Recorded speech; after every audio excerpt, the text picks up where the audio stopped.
देंगे। यहाँ पर उपस्थित खासकर वे लोग जो इस समय तैयारी कर रहे हैं, युवा है, 10वीं 12वीं की परीक्षा दी है, और मैं देख सकता हूँ कि इस समय मंच पर भी अच्छी संख्या में हमारी बहनें उपस्थित है। इधर इस साइड आ जाओ।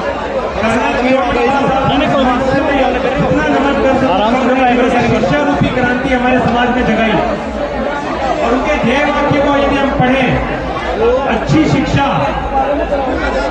अच्छा स्वास्थ्य, कर्ज मुक्त समाज और शिक्षित माँ, 4 पंक्तियां कर्नल साहब ने हमें दी। उसमें से 2 पंक्तियां ऐसी हैं जो मुझसे जुड़ी हुई इतनी अधिक है कि मैं उन 2 पंक्ति पर आपसे चर्चा करना चाहूंगा। पहली चीज है अच्छी शिक्षा। हम अक्सर देखते हैं कि अच्छी शिक्षा का परिचय स्कूल जाना, कॉलेज जाना, किताबों से पढ़ाई करना ही रह गया। पर यह संदेश मैं यहाँ से इस मंच से देना चाहूंगा कि अच्छी शिक्षा सिर्फ किताब, स्कूल और कॉलेज तक सीमित नहीं है। हमारे गुर्जर समाज में संसाधनों की हमारे माता पिता के पास इतनी भी कमी नहीं है कि हम शिक्षा नहीं दे सके, पर वो सिर्फ स्कूली शिक्षा नहीं है। यहाँ पर हम आपके समक्ष यदि इस स्टेज पर खड़े हैं तो वो सिर्फ स्कूली शिक्षा के दम पर या कॉलेज की शिक्षा के दम पर नहीं खड़े हैं। ये शिक्षा सांस्कृतिक शिक्षा है, पारिवारिक शिक्षा है, सामाजिक शिक्षा है, जो एक साथ जुड़कर हमें इतना संबल और हमारे अंदर इतना उत्साहवर्धन करती है कि हम अपने क्षेत्र में अच्छा कर सकें। हमारे जो भी युवा इस समय यहाँ पर उपस्थित हैं, अध्ययन के क्षेत्र में सम्मिलित हैं, पहली चीज आप अब से लेकर अपने स्कूल, कॉलेज और आगे तक के लिए अपने लक्ष्य का निर्धारण अभी से कर लें। मैं आरएएस अधिकारी बना हूं, इसका मतलब ये नहीं कि मैं कहूंगा आप आरएएस ही बने। आरएएस, आईएएस, डॉक्टर, इंजीनियर, आपको जिस क्षेत्र में एक्सेल करना है, आप 10वीं कक्षा के बाद अपने बच्चों को प्रोत्साहित करें कि वे अपना फील्ड चुन लें, क्योंकि जितना जल्दी आप अपनी मंजिल को पहचान लेंगे और वहां जाने का रास्ता चुन लेंगे, उतना आपका रास्ता सरल होगा, सुगम होगा और छोटा होगा।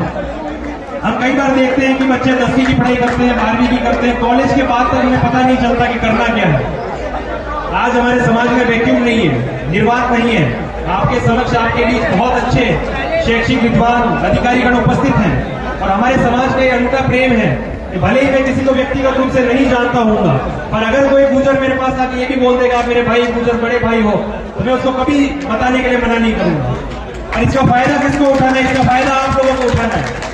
आज अगर मैं और मेरे भाई यहाँ पर आए हैं, आप हमें 5 मिनट सुनकर, यदि एक बात अच्छी सुनकर यहाँ से निकलेंगे और राजस्थान में अपना परचम ले रहेंगे, तो हमारा आज इस मंच पर आना सफल हो जाएगा।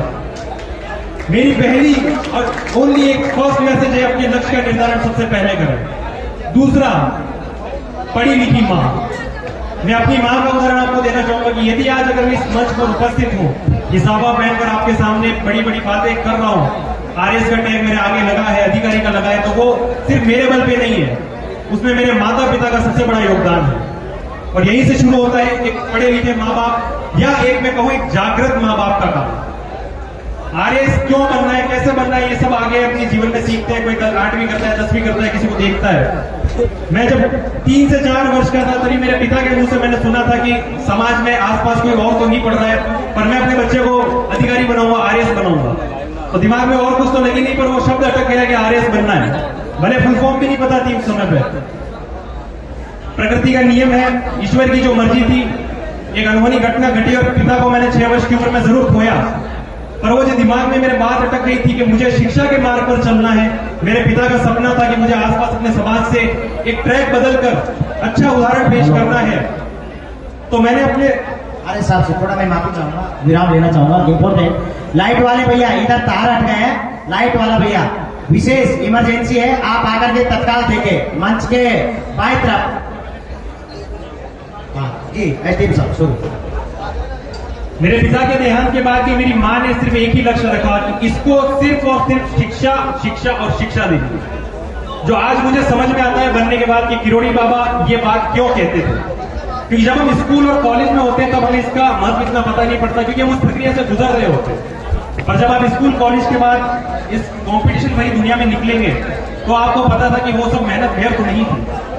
वो सारी मेहनत आप सिर्फ एक दिन के लिए करते हैं, जिस दिन आज मैं आपके सामने यहाँ पर खड़ा हूँ। मेरी माँ अपने स्वास्थ्य से लड़ते हुए मुझे सिर्फ एक सीख दे गई कि आपको अच्छे रास्ते पर चलना है, अच्छे से पढ़ाई करनी है। मैंने अपने माता पिता के सपने को ही अपना लक्ष्य बना लिया, अच्छे से पढ़ाई की। और समय कहते हैं ना, उतार चढ़ाव सबके बीच में आता है और यहाँ हर विद्यार्थी के बीच में आता होगा। पिछली बार भी आरएस दिया, उससे पहले भी दिया, असफलता हाथ लगी। और ये कई स्टूडेंट्स के साथ 10वीं 12वीं में भी होता होगा कि अच्छे नंबर नहीं आए, एक बार अटेम्प्ट दिया, फेल हो गए। उस चीज को अपनी नाकामी नहीं माननी है। जब पिछली आरएस परीक्षा में भी मेरा रैंक बहुत डाउन था और मुझे कोई सर्विस एलोकेट नहीं हुई, कुछ समय बाद जब मैंने निर्णय लिया तो मैंने देखा कि मेरे अंदर कमियां क्या है। तो पहली सीख आपको मैंने दी थी कि अपना लक्ष्य निर्धारित करें, दूसरी अपने माता पिता का सम्मान करें। वो इतना मेहनत, इतनी कड़ी मेहनत क्यों कर रहे हैं, किसके पीछे संसाधन लगा रहे हैं, आपको जानना होगा। तीसरी चीज, अपने अंदर कमियों को देखते हुए चलें। हम अक्सर जब बाहर चलते हैं तो हम अपने एक टशन में रहते हैं, तो हमें अपने अंदर नहीं दूसरों के अंदर सारी कमियां नजर आती है। और जीवन में आगे वही व्यक्ति आज तक निकल पाया है जिसने अपनी कमियों को देखकर चला। एक समय तक मुझे भी लगा कि मेरे अंदर क्या कमी है, मैं तो इतना अच्छा पढ़ रहा था, मैं क्यों फेल हो गया। और जब शांत मन से बैठ के सोचा तो लगा कि मेरे अंदर भी कमियां थी। और जब उन कमियों पर मैंने बैठकर विचार करके कार्य किया और फिर से अपने लक्ष्य को अपने दिमाग में लगाया कि ये सब मैं क्यों कर रहा हूं, मेरे पिता के जाने के बाद मेरी मां ने इतनी मेहनत क्यों की, आसपास का समाज मुझसे इतनी अपेक्षा लगाकर क्यों बैठा है, तब आपके अंदर वो अलग जागृत होगी कि नहीं, मुझे करके दिखाना है। और सबसे बड़ी चीज वही है, अपने आप की कमियों को पूरा करते हुए अपने आत्मविश्वास को बनाए रखें। और चौथी चीज, जिस चीज के लिए आज हम इस पवित्र धाम पर उपस्थित है, हमारे इष्ट, हमारी श्रद्धा, हमारे इष्ट, हमारे देव। नाथद्वारा से मैं आता हूं और वहां श्रीनाथ जी देव हमारे इष्ट हैं, या हमारे श्री देव नारायण भगवान जी भी हमारे इष्ट हैं। आप देखिए हमारी साधना, हमारी भक्ति में कितना पावर होता है। जब मेरा परिणाम आने वाला था तब मैं पटवारी था इससे पहले, और पटवारी रहते हुए मेरी ड्यूटी रिजल्ट के दिन ही लगा दी श्रीनाथ जी मंदिर में। और श्रीनाथ जी मंदिर में हमारे कहते हैं कि कुछ मांगना हो तो भोग के दर्शन के दिन मांग लिया करो। और मेरी ड्यूटी लगी भी आरबीआई गवर्नर के साथ भोग के दर्शन में। उसी दिन शाम को रिजल्ट भी आता है और शगुन की 11वीं रैंक मुझे मिलती है। ये है आपकी श्रद्धा। बोल देव नारायण भगवान की। पर भगवान भी आपको ऐसे नहीं देते फल। आप अगर घर पे बैठ के सिर्फ अगरबत्ती लगा रहे हैं और घर पे बैठ के हाथ जोड़ के बोल रहे हैं हे भगवान मुझे पास कर देना, और मेहनत नहीं कर रहे हैं, तो नहीं होगा। फल तभी मिलेगा तब आप मेहनत करेंगे। इष्ट और श्रद्धा कब काम आती है, क्योंकि इस परीक्षा की, कंपटीशन की दुनिया में कई ऐसे फैक्टर्स हैं जो किस्मत पे निर्भर करते हैं। आज हम यहाँ हैं तो हमारे साथ मेहनत के साथ 2% किस्मत का भी रोल होगा। और वो किस्मत किसका साथ देगी, जिसका आत्मविश्वास और जिसका इष्ट मजबूत होगा। तो मैं यहां से आप सभी लोगों को एक ही संदेश दूंगा, आज ही अपना लक्ष्य निर्धारित कर लें।